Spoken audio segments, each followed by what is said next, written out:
ক্ষতিগ্রস্ত হচ্ছে, যা শুধুমাত্র আমাদের পরিবেশই নয়, আমাদের অর্থনীতির জন্য বড় হুমকি। এতক্ষণ শুনছিলেন শিরোনাম, এখন থাকছে বিস্তারিত। জি, যেমনটা বলছিলেন, আমরা এখানে উপস্থিত সকলে সুন্দর সুন্দর পোশাক পরিধান করে আছি, তাই না?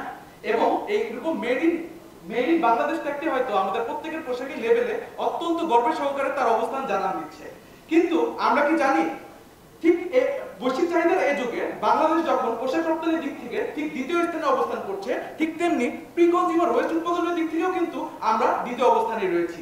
এবং এর প্রমাণ পাওয়া যায় প্রথম আলোর এক প্রতিবেদন অনুযায়ী প্রায় প্রতি বছর বাংলাদেশ প্রায় 2,50,000 টন শুধুমাত্র 100% কটন ওয়েস্ট উৎপন্ন করছে, যেখানে আমাদের বিশেষজ্ঞদের মতে 2030 সাল নাগাদ গ্লোবালি শুধুমাত্র রিসাইকেল ইয়ার্নের গ্লোবাল মার্কেট হবে প্রায় $8.5 বিলিয়ন। অর্থাৎ এখান থেকে সহজেই আমরা অনুমান করতে পারি রিসাইকেল পণ্যের ক্রমবর্ধমান চাহিদা এবং সম্ভাবনা ঠিক কতখানি। এবং তাই তো আমি এবং আমার টিম 100% কটন কাটিং ওয়েস্ট থেকে দুটি ভিন্ন রিসাইক্লিং টেকনোলজি ব্যবহারের মাধ্যমে ইয়ার্ন এবং ফেব্রিক তৈরি করেছি, যা শুধুমাত্র একটি সম্ভাবনা নয়, বরং এটি একটি নতুন যুগান্তকারী উদ্যোগ হবে বলে আমরা মনে করি। এখানে আমরা দেখতে পাচ্ছি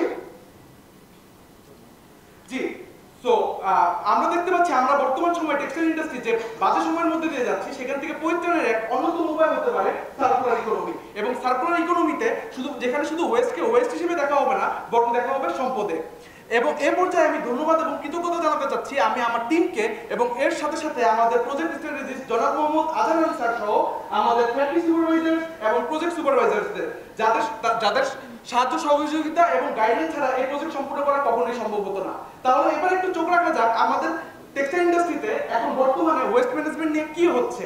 আমরা দেখতে পারি আমাদের যে কাঠ প্যানেলগুলো আছে সেগুলো অবিন্যস্ত অবস্থায় আমাদের লোকাল সর্টিং কোম্পানিগুলো আছে তাদের কাছে নামমাত্র মূল্যে বিক্রি করে দেওয়া হয়, যা মাত্র 20 থেকে 30 টাকা কেজি। এবং পরবর্তীতে সেটা পুনরায় রিসাইক্লিং এর পুনরায় ম্যানুয়াল ওয়েতে সর্টিং এর মাধ্যমে বিক্রি করে দেওয়া হয় রিসাইক্লিং কোম্পানি কিংবা অন্যান্য বা এক্সপোর্ট করে দেওয়া হয়, যার মাধ্যমে আমরা কিন্তু মূল্য সংযোজনের বড় একটা অংশ আমাদের হাত থেকে চলে যাচ্ছে। এবং অন্যদিকে আমাদের বর্তমানে যে আমাদের যে খারাপ সময়ের মধ্যে দিয়ে যাচ্ছি, সেখান থেকে পরিত্রাণের জন্য একটি অন্যতম উপায় কিন্তু হতে পারে সার্কুলার ইকোনমি। এবার যদি আমি আমাদের প্রসেস স্টেজ সম্পর্কে স্টেপ বাই স্টেপে সংক্ষেপে একটু আপনাদেরকে জানাই, প্রথমেই কিন্তু আমরা 200 কেজি এরকম কাটিং ওয়েস্ট আমরা সংগ্রহ করি। তার পরবর্তী সময়ে আমরা সেটা দুটি ভিন্ন রিসাইক্লিং টেকনোলজি ব্যবহারের মাধ্যমে ফাইবারের ফর্মে নিয়ে আসি। এবং এই ফাইবার ফর্ম থেকে যখন আমরা 20 কাউন্টের রিং এবং রটর ইয়ার্ন তৈরি করি, এবং পরবর্তী সময় এবং শেষ পর্যায়ে আমরা সার্কুলার নিটিং মেশিনের মাধ্যমে পেয়ে যাই আমাদের নিটেড ফেব্রিক, এবং সর্বশেষ পর্যায়ে আমরা ডাইয়ের মাধ্যমে পেয়ে যাই আমাদের ডাইড ফেব্রিক। সো এবার যেমনটা আমি বলছিলাম, আমরা আমাদের এই কাট প্যানেলগুলো দুটি ভিন্ন রিসাইক্লিং টেকনোলজির মাধ্যমে আমরা রিসাইকেল করেছি। আমি বলার এবং আপনাদের বোঝার সুবিধার্থে টেকনোলজি দুটিকে এ টেকনোলজি এবং বি টেকনোলজি হিসেবে নামকরণ করছি। আমাদের এই প্রজেক্টের উদ্দেশ্য ছিল 20 থেকে 23 মিলিমিটার লেন্থের একটা ফাইবার আমরা উৎপন্ন করব, এবং পরবর্তীতে আমরা দেখতে পাই এই টেকনোলজিতে ইউজ হয় সলিড ব্লেড বিটার এবং বি টেকনোলজি ইউজ হচ্ছে পিন বিটার। এবং আমরা দেখতে পারি আমরা যখন 100 কেজি প্রত্যেকটা রিসাইক্লিং টেকনোলজির মাধ্যমে 100 কেজি যখন আমরা ক্রাশিং করছি, তাকে সেখানে এই টেকনোলজির সময় নেয় 1 ঘন্টা 10 মিনিট এবং বি টেকনোলজির সময় নিচ্ছে 30 মিনিট। এবং এখান থেকে আমরা দেখতে পারি ক্রাশিং এর সময় আমাদের প্রসেস এই টেকনোলজিতে ওয়েস্ট হচ্ছে প্রায় 5% এবং বি টেকনোলজিতে প্রায় 3%। কিন্তু বলে রাখা ভালো, আমরা যখন এই ফাইবারটিকে ওপেন করি তখন এই টেকনোলজিতে মোর ইউনিফর্ম এবং মোর জেন্টেল আমরা ফাইবার পাচ্ছি। এবং সেখানে আমরা দেখতে পাচ্ছি প্রায় 98%, যেখানে ওপেন ফাইবারের পরিমাণ ছিল প্রায় 98% এবং ইয়ার্ন এবং ফেব্রিকের সংযুক্তি ছিল মাত্র 2%। অন্য জায়গায় আমরা বি টেকনোলজিতে কিন্তু মোর র্যাপিডলি বিটিং হওয়ার কারণে ফেব্রিক অবস্থায় কিন্তু ছোট ছোট ফাইবার ফেব্রিকে পরিণত হচ্ছে, তাই আমরা ওপেন ফাইবার কম পাচ্ছি। এবং সেখানে আমরা দেখতে পাচ্ছি প্রায় 70% ওপেন ফাইবার এবং 30% কিন্তু ইয়ার্ন এবং ফেব্রিকের সংমিশ্রণ। অর্থাৎ এখান থেকে আমি আমার টিমকে অনুরোধ করব সেই আমাদের ফাইবারগুলো আমাদের অনারেবল জাজের সামনে প্রেজেন্ট করার জন্য। এবং পরবর্তীতে এর প্রভাব কিন্তু অ্যাকচুয়ালি আমরা পাচ্ছি আমাদের ফাইবার অ্যানালাইসিসে। এখানে আমরা দেখতে পাচ্ছি আমাদের যে রিকোয়ার্ড 20 থেকে 23 মিলিমিটার ফাইবার লেন্থ সেটা আমরা ঠিকই পাচ্ছি, কিন্তু আমরা স্ট্রেন্থের ক্ষেত্রে দেখতে পাচ্ছি আমাদের এই টেকনোলজি কিন্তু বি টেকনোলজি চাইতে এগিয়ে আছে।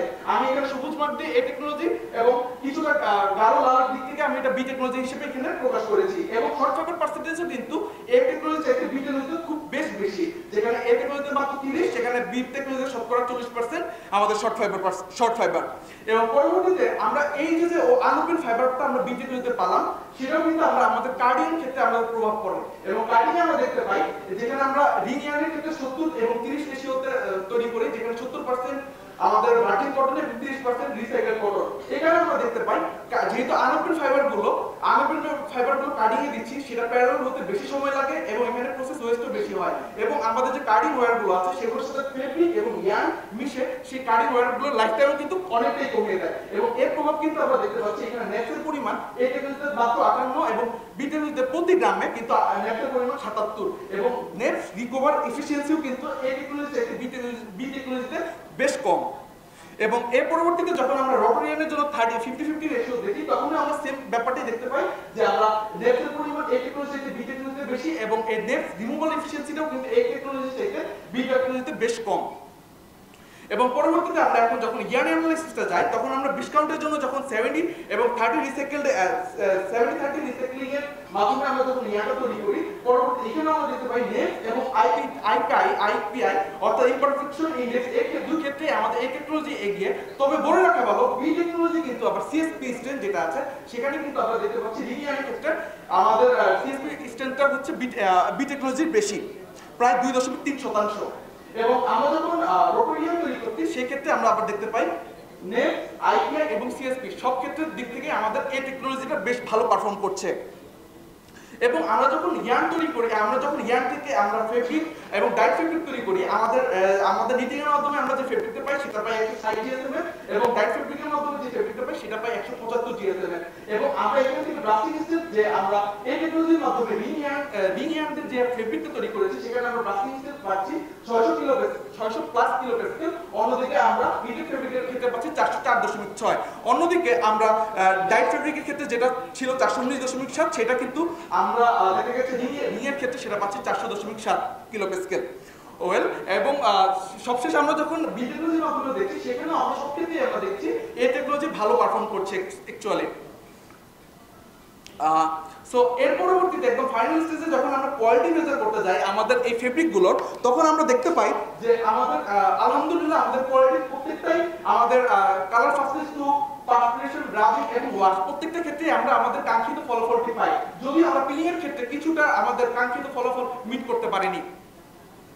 এবং so last but not the least, actually the question may arise why we should move towards recycling. Actually recycling is the ultimate success, recycling is the ultimate future. So it's the high time we should take some initial step to make wastes into a treasure. So trash can be converted into treasure, and that's why we have done this project. And শুধুমাত্র recycle fabric শুধুমাত্র environmental ইমপ্যাক্টই কমাবে না, এর সাথে সাথে যেমন circular ইকোনমিতে প্রভাব ফেলবে, ঠিক তেমনি কিন্তু আমাদের যে আমদানি নির্ভরতা সেটাও কিন্তু কমিয়ে দিবে। এবং এর সাথে সাথে বলে রাখা ভালো, আমাদের যে ব্র্যান্ডগুলো আছে, গ্লোবাল যে ব্র্যান্ডগুলো আছে সেগুলো কিন্তু সাস্টেইনেবিলিটির দিকে দিন দিন এগিয়ে যাচ্ছে এবং সেক্ষেত্রে কিন্তু সাস্টেইনেবল ডেভেলপমেন্ট গোল, এসডিজি গোল ভালো কিন্তু আমরা মিট করতে পারছি। So here is our team এবং here is our activity gallery. So last but not the least, let's bringing life to the waste cloth। এবং আমরা দেখতে চাই, আমরা স্বপ্ন দেখি এবং আমরা বিশ্বাস করি আজ থেকে ঠিক 1 বছর পর টেক্সটাইল টাইম কার্ড সিজন 10 এ যখন আমরা সবাই উপস্থিত হব, আমরা সকলেই হয়তো আবার সেই একই